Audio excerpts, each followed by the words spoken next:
I am so grateful to be here today. Truly grateful.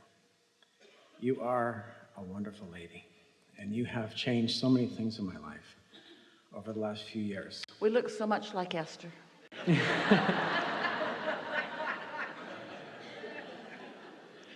I thank you. I love being in a place of gratitude. Appreciation, even better. Even better? Gratitude holds with it what you've overcome. Appreciation has no resistance whatsoever. I'll work there. In other words, when you're grateful for something, usually you're grateful that you're not where you were. True. When you are feeling appreciation, you really tuned into source. I heard something from you recently where you talked about narrowing your focus. Yeah. And when you do that, things flow faster. It's like becoming more specific, yes? Right. I believe when you were talking about maybe how you view the world and how you take in the world, how you view things unfolding, and if you just kind of narrow your focus of how you see the world unfolding, that you'll just really pay attention to what's in your vortex and what you're trying to create. Let's talk about it energetically, and then we want to understand more what you're getting at. But there's a little basis that might help. We say to you, you get what you think about, whether you want it or not. So pay attention to what you're thinking. That's sort of a basic thing that we've been saying to you for a while. But now we're saying to you that every subject is really two subjects, wanted on one end of the stick and absence of what you want on the other end of the stick. So just because you've activated a subject doesn't mean that you are focused on it in a way that you're really letting it in. So you want to pay attention to what you're thinking about. If you are on the end of the stick that isn't serving you very well, where you are getting the momentum of resistance going rather than the momentum of allowing going, then the less specific you are, the better. Because when you get specific, it makes things flow faster. So you have to sort of get the hang of this a little bit. That's why Esther is asking of herself, where did I receive that from? When an idea comes, was I really in the receiving mode? Do I want to run with this? Do I want to focus on this? Do I want to talk about this and think about this? Or was I in the trying to fix something that was broken receiving mode? And you can tell by the way you feel of where the idea is coming from would determine, if we were standing in your physical shoes, whether we focused upon it in more detail or whether we back away from it. Does that make sense to you? It does. So, you know, just from watching a stream, have you ever seen a big wide river, and as it gets narrower and narrower, it can turn into whitewater rapids? And so the more general it is, then the slower it flows, but the more specific it gets, then the faster it flows. And so that's what we mean when we're talking about that. What are you talking about? I'm talking about maybe limiting the distractions. Well, maybe, but here's the thing. If you would think about your vibrational point of attraction, which brings the thoughts, rather than the thoughts that your point of attraction brings. Did you hear that? When you're tuned in, tapped in, turned on, many glorious thoughts about many subjects could come to you simultaneously, and there'd be no resistance and no overwhelmment. It would just be pleasurable. It's like opening all of your senses to wonderful things. But if you're not feeling good, you don't want to open to all of that stuff. Knowing where you are is important, don't you think? Absolutely. So give us more of what you're thinking about. So I'm thinking, as you narrow your focus, how are you? So I'm narrowing my focus, meaning I'm getting more specific. I'm getting more specific about what I want. Because I'm feeling so good that it's a natural consequence of that. For example, we are encouraging that, as an example, that you meditate for a few days, get feeling really good, and then look through a magazine of beautiful things, or look through a deck of these cards, or go to an art gallery, or whatever it is that appeals to you. We're not encouraging you to go there for stimulation. We're encouraging you to get tuned in and then follow your impulse to find the stimulation. And there's a difference, isn't there? Because when you're trying to goose it up, when you're doing it with effort, we call it trying too hard. And so the process takes care of you on its own. Here's something that you might be missing. Most do. Step 1, step 2, step 3, step 4, step 5. Step 1 is, that's when you clarify. Life helps you clarify. You know what you don't want. You know what you do want. You know what you don't want. You know what you do want. You know what you don't want. You know what you do want. You knew when you were 1 and 2 and 3 and 4 and 5 and 6 and 7 and 8. In other words, you've been clarifying. And your vortex is full of the clarification. Not just the clarification that you put there with every one of those experiences, but your inner being's been standing there as you've added another and added another. And your inner being has kept up with all of it. So, oh boy, is it specific. Is it very detailed? Who you are and what you want is so well known. So well known to the universe and to your inner being, and known because law of attraction has gathered it. The question is, do you know what's in there? And the answer to that is, how good do you feel? In your appreciation, then you're in the place to receive the inspiration. But you couldn't possibly live every good thing that your vortex has queued up for you all at once. That would be a mind-blowing experience. Although sometimes you get so tuned in it feels like it. You'll take a walk and every wonderful thing that could possibly happen will come with you on your walk. Every sweet little dog or sweet person or bird flying over or thinking that you haven't seen before. In other words, so much beauty and wonderment comes to you when you get in that vibrational place where you're just following your bliss. As Joseph Campbell said, follow your bliss, follow your bliss, follow your bliss. So now what are you asking about? So now what I'm asking about is, how do I tap into my vortex to manifest those? Right? What's the word? Meditate. I do. Every day. Every day I do. All right. So when you meditate, do you quiet your mind or do you think a lot? I absolutely quiet my mind. And when you quiet your mind, what happens to your body? Relaxes. And do you feel any detachment? Do you find yourself sort of not knowing your toe from your nose? Yes, yes. Once you're there, then listen. Listen for the impulse. Listen for the impulse. Are you aware of that happening? Yes. You just answered the question that you asked us. That's how you do it. So you're already doing it. I am doing it.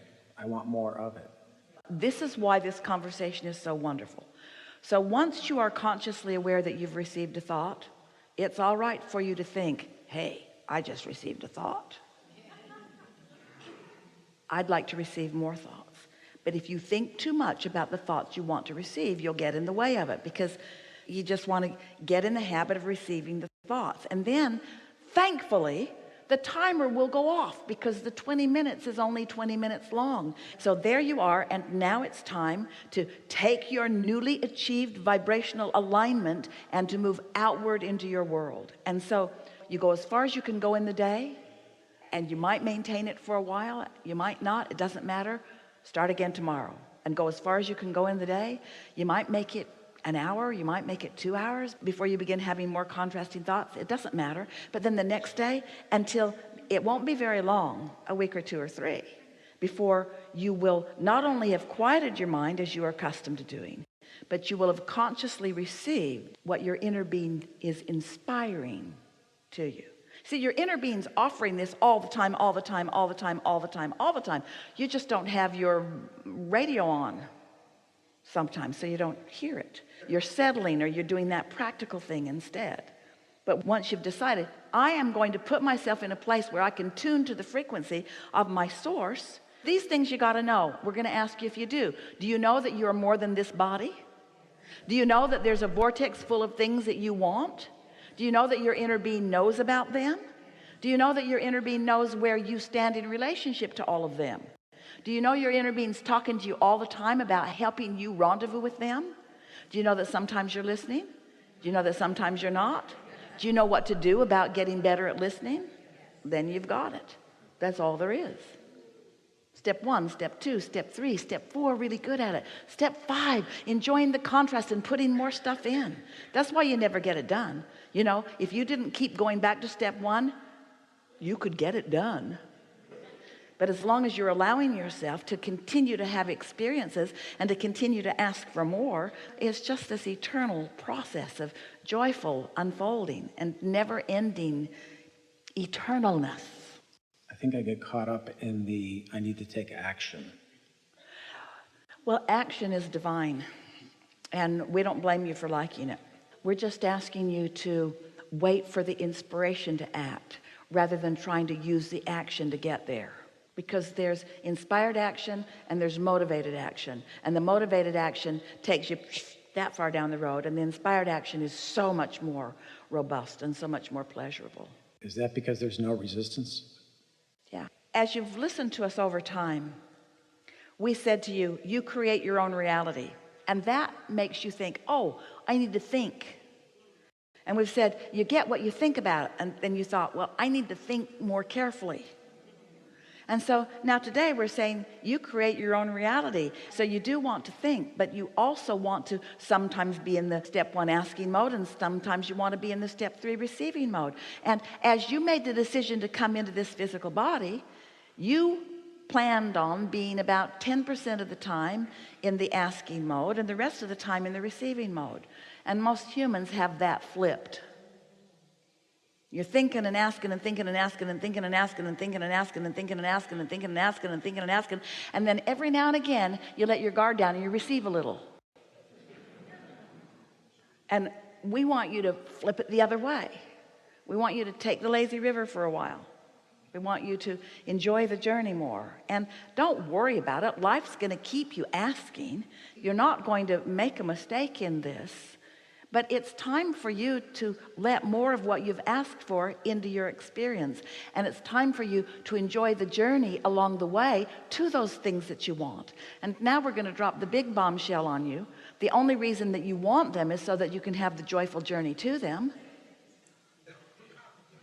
Esther didn't like it the first time she heard us say that. She said it's sort of like trickery, like bait and switch. Like I thought I was going for that, and really I'm just going for this. We know being joyful is a terrible price to pay.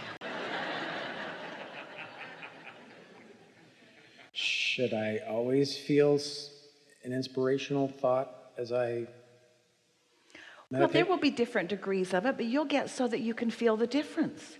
The optimum is to be inspired when you're tuned in, tapped in, turned on, and then you receive an idea from source.